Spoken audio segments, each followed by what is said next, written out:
Where is the person you're trying to influence right now? What's their pain? What's their doubt? Where are they at with their finances, right? Where are they at with who they're in the position with, right? If there's a support, if there's a spouse involved, a decision maker. But what is their current situation? What do they not like that they're trying to change? Because all sales is selling change. You're selling change. Change of home, right? If you're in real estate, you're selling to a change of home environment, right? If you're selling fitness, you're selling a new body, a change in body. Point A, where they are right now. Point B, where they want to be. The dreams, goals, desires. Ask them, I sell coaching, so I always say, hey, if you were to come alongside, come in our coaching program, work directly with us, in 6 months, what would you want your body to look like?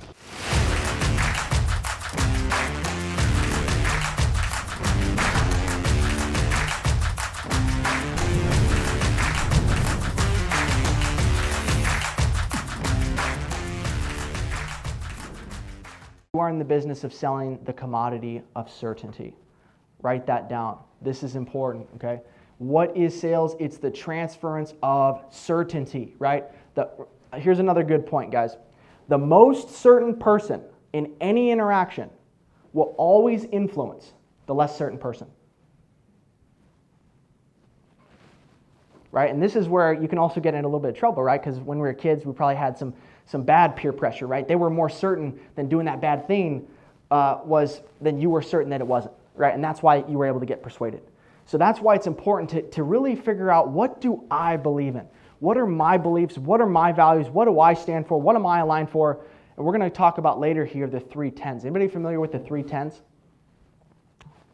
Okay, cool. I'm glad you guys aren't, because it's fun to teach this stuff. So conviction times clarity equals closes. This is the formula for sales. Okay, you need to be convicted and you need to have clarity, and I'm going to break it down, which is the 3 10s. So there's 3 10s that if you are going to close the deal, you must get to a 10 out of 10 yourself if you want to become a master salesperson. The first is, like I said, on yourself. Who are you? What do you stand for? What do you believe in? And ultimately, why should the person listening to you listen to you? Right? Why should they listen to you? Right? What is it inside of you that they can trust? Right? Are you a trustworthy person? And if you're not, you need to start keeping the promises that you make to yourself, because if you are not sold on you, then the other person's not going to be. So it starts with you, and that starts with the habits and how you show up and how you take care of yourself. And we'll talk about that in a minute.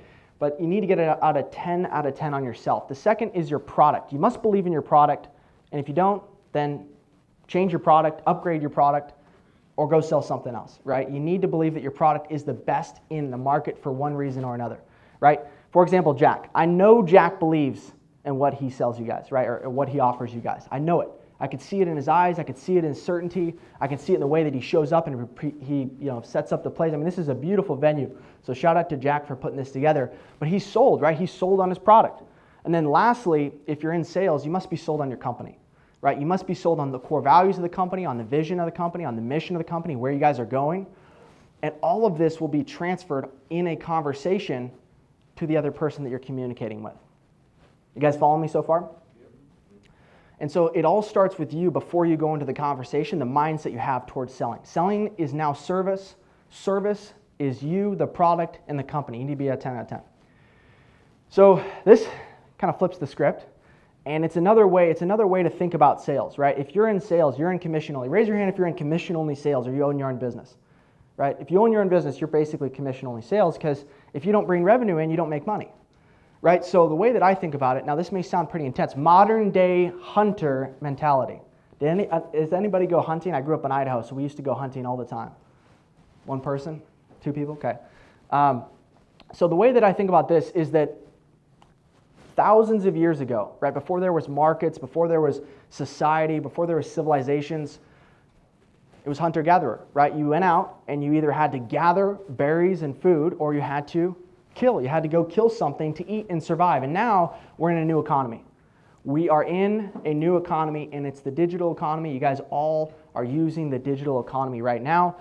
And your ability to understand that if you're in sales, you eat what you kill, or you eat what you close, okay? So you need to focus on the high income producing activities. We'll talk about this in a minute, but It's so easy to get distracted nowadays. I mean, there's literally multi-billion, almost trillion-dollar companies that are fighting for your attention, right? Through these apps, through these different social media that are engineering things to just suck your time, suck your attention. Who here has opened their phone to check a text message and pretty soon they're on social media from a notification that sucks them into a reels they've been watching for 5-10 minutes, right? We're all guilty of this, but the reality is that if you want to become elite, you want to become the best, you have to learn how to safeguard yourself. And one of the ways that I do this is if I'm not using social media to make me money, it's not on my phone, right? If you do not produce content to bring you business, to market what you do, I wouldn't use social media. That's rule number one. Rule number two is if you are going to use social media and you are making money from it as your business, you must put safeguards on it. There's an app that I highly recommend that's going to help you guys out a lot, that helps me out. It's called Opal, O-P-A-L. Check it out, download it. I'm not an affiliate with them, but it's a very, very powerful app that allows you to have focus time. Like you go into the app, if you use the normal, iOS settings, it'll let you say ignore limit. You guys ever set the limits and then you click ignore limit? It doesn't work. But Opal, it doesn't let you do that. You click the button and it kicks you out of the app. You can't get back in. You have to go into the app and then you have to request 5, 10, 15 minutes to get off the app. So it allows you to stay focused. Because I know that focus and your ability to focus on the things that move the needle in your business will totally change the game for you guys. So part of the mindset is having an optimized workflow. Who here plans their day the night before? Raise your hand. Okay, awesome. Yeah, so high performers in this room. You have to be, right, to be in this room. So that's super important, right? Most people are not scheduling out the things that are most important, that move the needles, that are correlated to their goals. Because I think I was looking at the agenda, Jack was talking about some very powerful goal setting earlier. Is that right? So scheduling those things in that move the needle towards those goals is a game changer, especially in sales. So I want to talk to you guys about something I call MMA. Anybody a fan of the UFC? A couple of people? I love watching the UFC. Me and my buddies will watch the UFC. Whenever the fights come out, it's quite the occasion for us. But I came up with my own term, MMA, which is money-making activities. Too many sales reps or business owners are focused on activities that are not actually producing income, right? They're checking emails, they're doing these things. One of the most important hires you can make that I made as a business owner when I was in charge of millions of dollars of revenue is hiring an executive assistant. Who here has an admin assistant, personal assistant, or executive assistant? Raise your hand, currently using.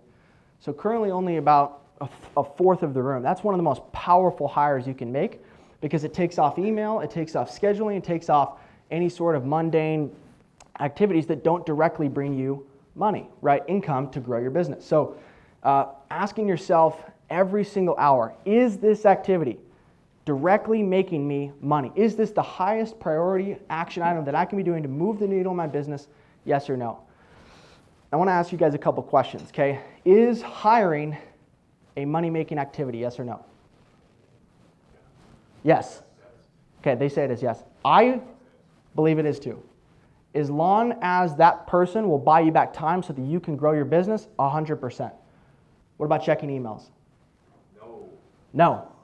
If it is a money-making activity, you're closing deals over the email, okay? But other than that, no. You can have an admin assistant do that. Guys, you must increase your outflow to increase your inflow. What do I mean by that? Guys, you need to get more leverage. What's going on, guys? It's Bridger. Listen, a lot of you guys watching the podcast want to know how you guys can get a hold of me. Best way is to join my Bridge Builder Brotherhood and shoot me a DM on School. First link in the description. You've got exclusive content, monthly coaching calls with me, and I'm posting all the time in there. It's like our own little social media platform.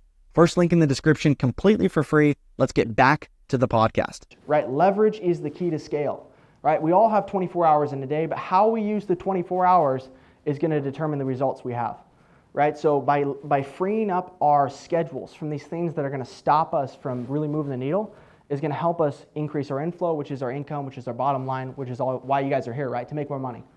So another thing that I often see with sales reps that are struggling is their identity, right? Their self-image, right? How they see themselves can dramatically impact how you're able to really show up and serve the client. If you don't see yourself as a powerful communicator, there's no way that you're going to act that way because you'll always act in congruence with your highest form of identity or self-image. Anybody read the book Psycho-Cybernetics before? A couple people? So it talks about a plastic surgeon that back in the 1960s noticed that when he did surgery on a person's face, and it changed their actual physical image, it changed the way they saw themselves, and it changed the way they showed up, and it changed the results they got in their lives. And so there's a couple ways that you can change your identity if you're not liking the results that you want, because you won't rise to the level of your goals, you'll fall to the level of your standards, which are your identity. So visualization, affirmations, and goal setting. These are some of the most powerful things that I teach sales reps, right? Which is before you go into a deal, before I'm speaking on stage. Last night I was visualizing how I was going to show up, how I was going to be communicating on stage, the emotions, the reactions that you guys would have, how I'd be able to serve you guys, right? So if you're not actively visualizing the most important moments in your life, whether you're negotiating a real estate deal, right? Whether you're talking to your spouse, your fiance, or your kid, right? If you're not visualizing that, you're shortcutting yourself of the practice to be prepared, right? And when you're prepared, that's when opportunities really start to open up. So affirmations are simply affirming the things that we've declared about ourselves, right? I am statements. Some of the most powerful statements on the planet are I am statements, right? And so the way that I like to think about this, you might want to write this down: be, do, have, right? Be the person to achieve your goals. You'll do the things so that you can have the results that you want. A lot of people just focus on the have. I want to have this, I want to have that, I want to achieve this goal and do this, but they don't ever stop to ask themselves, who is the person that I need to become to bridge the gap and get to the next level? And so I don't have time to go into the in-depth exercises that I normally do, but that's just a couple things I want to share with you guys. So habits are really important. How you're showing up in the morning, your morning routine is so important, right? Like how you're starting the day. The way I think about it is if you're getting on a F1 racetrack, the engine that starts off the right way has much higher likelihood of continuing the race on the right track. If you don't start your morning, right, with something that gets you energized, and it's different for everybody. Who here has a morning routine that they consistently do? Raise your hand. Right, pretty much everyone in the room, which is incredible. So love to see it. So this one's a little bit the difference, the opposite of the morning routine, which is the end of day routine. Is anybody taking a minute to reflect, ask themselves, how did I win? How did I fall short? How could I have bounced back? If you're doing an end of day reflection, so we only have about a quarter. So this is another way that you can start to close that feedback loop and take your results to the next level, because what you measure will make progress, right? If you're not measuring the things in your life that you want to move the needle on, then you're not going to be able to make progress on them because you don't have clarity on them, right? We talked about later clarity. We were talking about earlier, clarity times conviction equals closes. So who here has a coach or mentor? Obviously, if you're in this room, Jack is your coach or mentor, but besides, raise your hand if you have another coach or mentor. You're using coaching besides Jack. Okay, so about half the room. Asking your coach or mentor, getting reviews on your sales calls or just anything in life is so important, and it's a way that you can actually time collapse, right? Every time that I did a sales call when I was working at these companies, I would take these calls and I would go to the manager. I'd say, I knew I missed the deal right here. Can you please review it? Tell me what I could have done better. If we just did that more often with people that we respected, that we trusted, we could go to a whole new level, as a society, as a really group. So the winner's environment is a couple things. Number one, if you start to feel like you're slacking in life, right, or you feel like you're starting to slip, the fastest way to take control and get momentum again is cleaning up your space. There's such a psychological impact on just taking the space around you and making sure that it's neat and tidy, right? Like cleaning up. Like if you're just like, man, I'm just so overwhelmed right now. Things, crap's hitting the fan of my business. I don't know what to do next. Take a minute, breathe, and go into your space and organize it. Create order, because chaos creates destruction. So go and create order, and you'll feel a little bit more in control. You gain a little bit of confidence. Iron sharpens iron. Who you spend time with, right? You are the average of the 5 people you spend the most time with, right? Show me your friends, and I'll show you your future. I'll show you your future. So that is number one. That is the mindset, right? These are some aspects of the mindset that I think are really important to keep in mind. So I'm happy to take questions before I go on to the next one. Do we have any questions based on bridging the gap mindset? Right here. What's your morning routine? So as soon as I wake up, I actually just put out a YouTube video, funny enough, on this, but when I wake up, first thing I do is I make my bed. There's a great speech that changed my life. When I was probably 15 years old, I never made my bed, right? I would just throw it, right, 15, 16 years old. But then I watched this speech by this admiral, right, who was in the Navy that was giving this presentation. You guys seen that speech? It's gone very viral. Okay, so half the room. So I think that if you make your bed, right, he has a whole book on it now, Make Your Bed. But when you make your bed, it's that first win. You're building momentum throughout the day. So I make my bed, and then I spend time with God. I'm a Christian believer, so I spend time and I connect with, my Creator, right? I spend time and I'm like, what am I going to do today, and how do you want to use me today, God? So I take time with my Creator, I read my Bible, and then I write my goals down and write 3 things I'm grateful for every morning. It takes me about 20, 30 minutes, gets me in the right headspace, because I move fast, right? I like to move 100 million miles an hour. I was doing sales calls earlier. I'm going to go to the gym after this, right? And so I like to take a minute and just calm, peace, and ground. Great. We'll do one more question. Any other questions? We'll keep moving.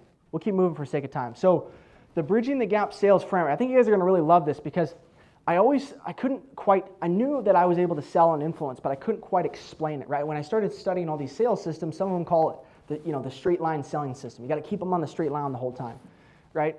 Some sales trainers, use the idea that you want to just, eliminate all the objections before you get to the pitch, the price drop, so you have less objections. The way that I like to teach sales is very, very simple. Okay, it's the Bridging the Gap sales framework, and you guys are definitely going to want to take notes, write down questions, because it starts with what I call the A, B, C, G sales framework. So basically the A, B, C, G sales framework. So what is it? Well, first off, A stands for point A. Where is the person you're trying to influence right now?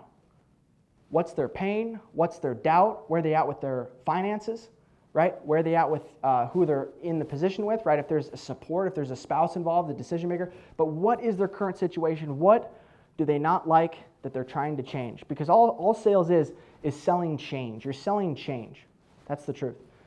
A change of home, right? If you're in real estate, you're selling to a change of home environment, right? If you're selling fitness, you're selling a new body, a change in body. I mean, it's just, if you're selling wealth, you're changing their financial state. So where are they right now? Start to ask them questions around this, right?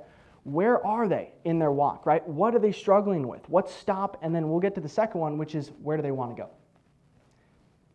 Point A, where they are right now. Point B, where they want to be. Their dreams, goals, desires. Ask them, I sell coaching, so I always say, hey, if you were to come alongside, come in our coaching program, work directly with us, in 6 months, what would you want your body to look like? Like, what are you aiming for? How much do you want to weigh? What do you want to look like? How do you feel when you wake up in the morning? Paint me a crystal clear picture of exactly what you want. And this is part of the process of truly serving someone and not just selling them, is figuring out what do they want. And then we'll get to the third one, which is what's stopping them from getting there, right? Point C, which is the gap, right? So this is why I call it Bridging the Gap, right? Here's where they are.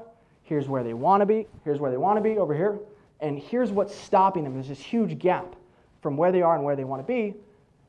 And what you sell is the solution, right? Give them the solution, which is the bridge.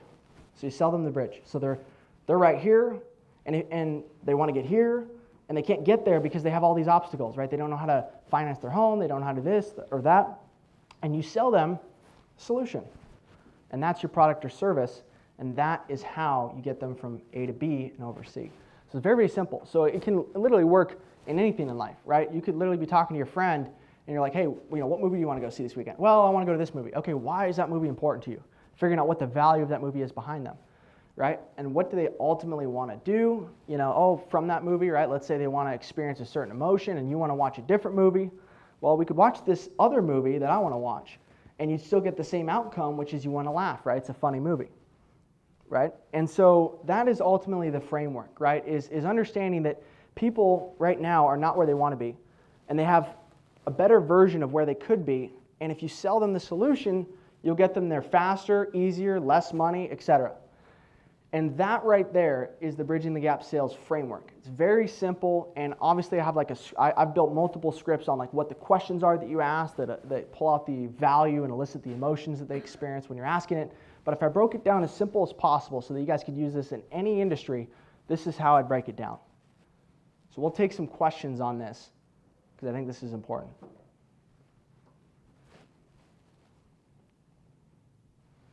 What's the most important question to ask in any sales conversation? She asked, you want to ask it again? What's the most important question to ask in any sales conversation? I would say it's probably when you first get on the call. What made you decide to get on the call with me today? You want to know if they're a window shopper or if they're actually there to buy, right? If you got, what marketing material got them in the door? Are they just trying to like waste your time, or are they actually interested in buying? Because I've listened to so many sales conversations where I've heard red flags at the beginning that they could have been eliminated in the first 5-10 minutes, and they spend 45-60 minutes with someone that had no intention of buying, the looky-loos, right, as Jordan Belfort calls it, right, the looky-loos, the people that are just looking. They're not interested in actually making a decision to change and buy. So I think that's the most important. Great question. Bryce. So how do you overcome the I gotta think about it objection? So if you get an I need to think about it objection, usually that means that you did not clearly identify where they are, where they want to be, and you amplified the two situations. Because if you make people feel, right, not through manipulation, but just truth, like if you make people feel that right now they don't know how to bridge the gap, and if they stay here, their life's going to get exponentially worse, right? For example, let's say like if you can make them feel like if they don't get in shape, eventually they'll develop all kinds of horrible health problems in the future. It's like, dude, like you don't want to lose you don't want to have like another guy. I remember there's this one video I watched by Ed Milet, and he was saying that this doctor pulled him aside when he was 30 and says, I can't believe these arteries are in that young body. He says, if you continue the way you're going, some other man's going to be walking your daughter down the aisle. And that pissed him off. He's like, all right, I'm going to do whatever this guy says. So you need to make people feel like if they don't move, they're screwed, right? And so that's the first point. And then the second point is you need to make people feel so excited, so willing to run and jump that they're willing to step outside of their comfort zone, right? If the gap between where they are and where they want to be is so small, they won't buy your program because they don't have a need, right? And they'll say they need to think about it, all right, I'm not interested, blah, blah, blah, because they don't feel like they need your help. You haven't built a big enough gap between where they are and where they want to be. Does that answer your question? Okay, cool. How far into the conversation do you find it appropriate to ask something like what made you get on the call today? I go first thing. I'll usually go, so how I break down a sales call is very simple. It's intro and rapport. Hey, what's going on, John? How you doing today? What you been up to? A little bit of small talk rapport, like, what are you up to? What do you got going later today? What, where are you at right now in the world? And then I'll go into, and just out of curiosity, like I'm just curious. The best salespeople are always curious, by the way. They ask the best questions because they're just curious. So I'll ask, just out of curiosity, before we get started, what made you decide that you wanted to book a call and speak to me today? What were you looking to get out of today's call? And now I know their intentions, because I think intentions are really important. Right? I had two conversations today, well, one conversation today actually, that the guy just honestly was like, yeah, I saw your call and like I just wanted to connect, see how you're doing and congratulate you. I'm like, okay, thanks, man. But are we trying to do business here or what's going on? And he didn't want to do business, and so I was off that call within 5 to 10 minutes. Not that I wouldn't talk to the guy, but I'm in business to make money. I'm here to change lives. I can't change a guy's life in one call, right? Most of the time, you cannot change someone's life with one call. That's why they need to buy your product or service so you can coach them every single week, right? I can't just get on a call with someone and change all their habits with their health and transform it into movie star shape with one call, right? It takes multiple calls, so I have to sell them the whole solution. Yeah, great question though. Any other questions? We got one back there. Okay, so when I was doing sales, how would you deal with a person that is like super technical, super analytical, and just wants to like dive into the product like right away, without that building rapport, building relationship, like figuring out like, hey, and then having this like vibe between it? It's just like, oh, like, well, what does it do? Like immediately. Yeah, so a lot of the times there's 4 types of personalities usually in a sales conversation, right? Analytical, driver, the more emotional type, and then the social person. So that usually if they're asking right off the bat, either A, they're the driver, or B, they're really just not interested and they just want to like hear your spiel and then get off the phone. So what I usually do is say, just out of curiosity, I love that by the way, just out of curiosity, why do you want the details right now? Because if I give them to you right now, I don't even know if this is a good fit. This is a waste of your time, right? Because the way that I see myself is like a doctor, right? Someone comes into my office, someone comes into my sales call, and I sit them down and start asking them questions about what brought them in. What brings you in today, right? You go into the doctor, you start saying, Well, I got this stomach pain. Okay, tell me about your stomach pain. How long has it been going on for? Right? How has it impacted your ability to work? Wow, I can't even work anymore. I got this stomach pain. Okay, gotcha. And what have you tried so far, right, to get rid of it? All right, you start asking these questions. Consultative sales is the new way to sell. So then from there, he'll get to the end and be like, well, based on everything you shared, this is what will get rid of your problem, right? You take this prescription for 6 weeks, you got this, this, and this. They diagnose you, they give you an offer, give you a solution. A lot of times, doctor doesn't even give you a choice. He's like, no, you're going to take this, right? They just prescribe, right? And that's the same way that the most confident salespeople in the world communicate. Does that make sense? Okay, cool. We'll do one more question. We got to keep moving.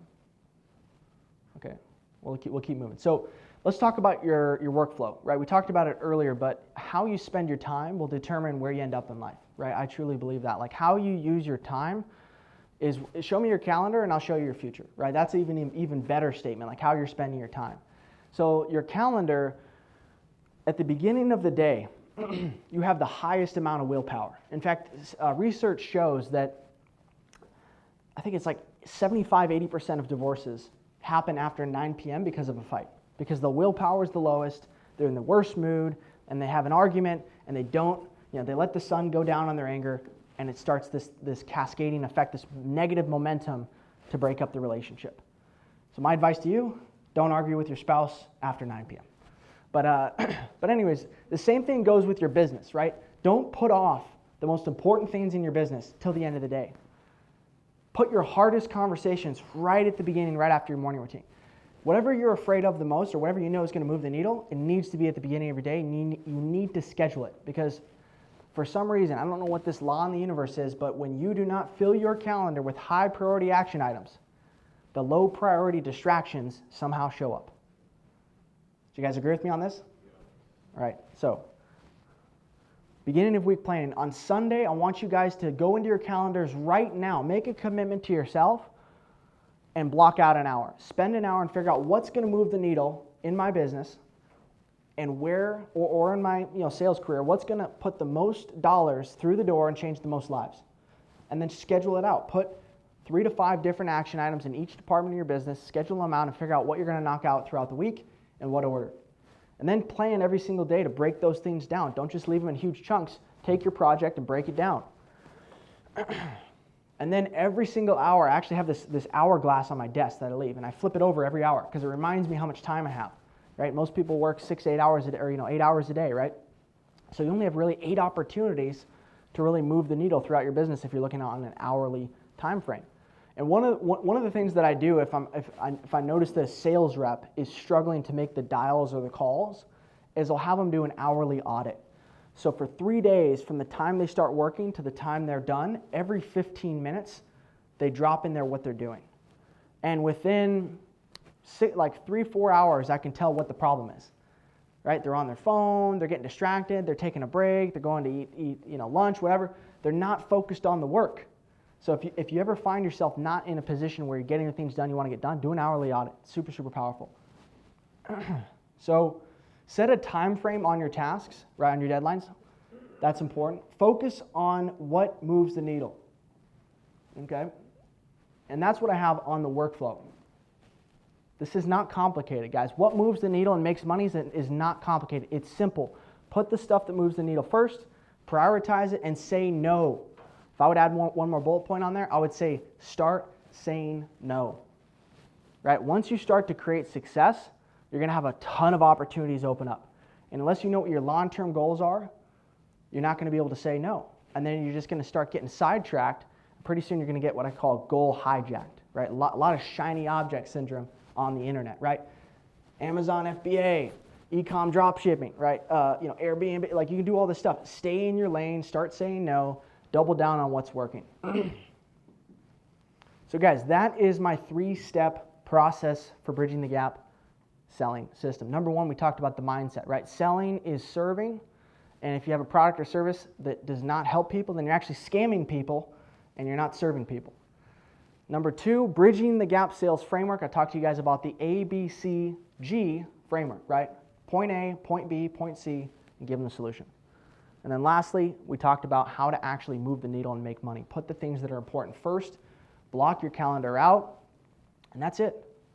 So we do have some time for a little bit of time for Q&A. And yeah, so we'll do one question here. Could you go back 2 slides? Yeah. One more? And we'll go back one more. Oh, no, that was it. Okay, cool. How are we doing on time? About 5 minutes. 5 minutes? Perfect. So this is actually a question for clarity. Cool. It kind of piggybacks what he was talking about earlier.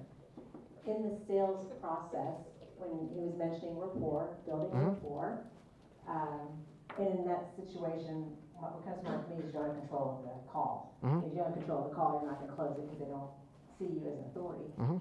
What are your thoughts on eliminating that as far as your strategy now? Because think about it, all the old school sales stuff say, oh, you got to talk about what state they're in or whatever.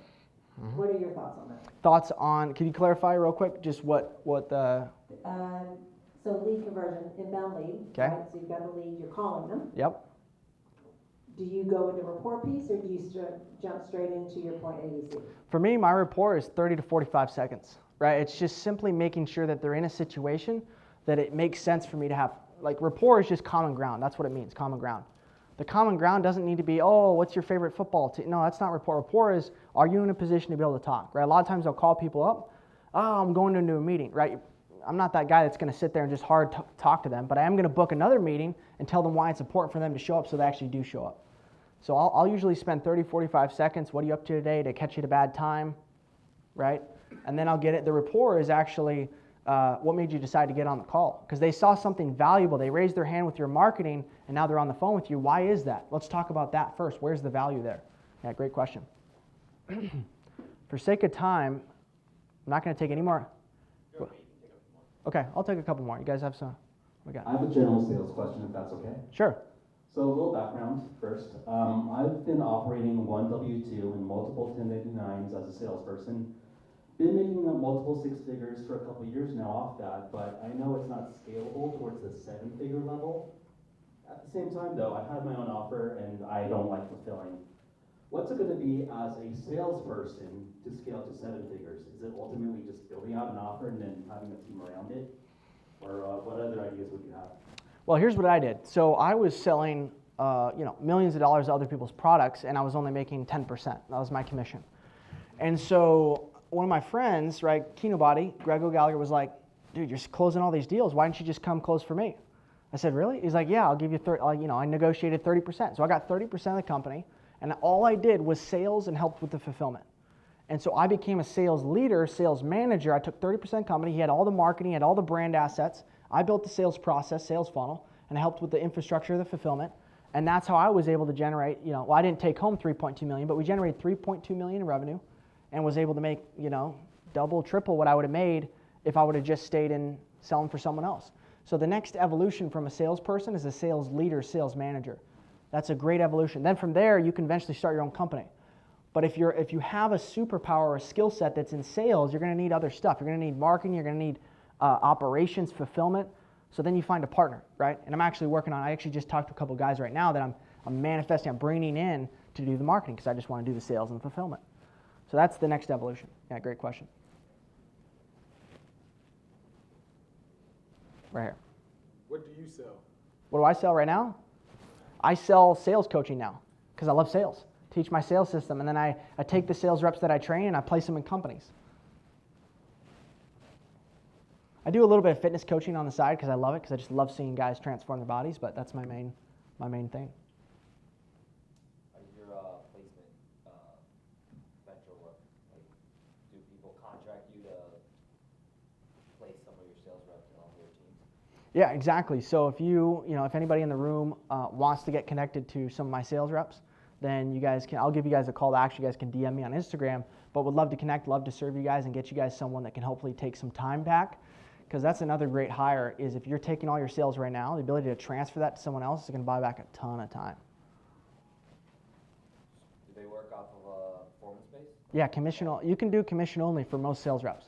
It depends on the industry and what it really just matters what their on-track earnings are, right? What are they on track to earn? What could they earn? And setting up a commission structure so they can hit their goals. Good? Good. All right, cool. All right, sweet. Well, lastly, guys, I would love to give you guys my script, right? I didn't have time to go into all the questions I would ask, but I want to give it to you guys completely for free. For a part of, being a part of Jack's group, right? You guys are awesome. So all you got to do is just shoot me a DM on Instagram. This is my Instagram, Bridger_Rogers. And if you DM me the keyword credit, because I know that's why you guys are here, credit, DM me credit, I'll send it right over. And you guys can copy it, you can modify it to your industry. And if you guys want to have a call about how I can help you guys with your sales process, I'm more than happy to do that as well, since you guys are here spending time with Jack. That's my Instagram, if you find me. I'll let you guys take photos of this. And the last thing I want to leave you with this.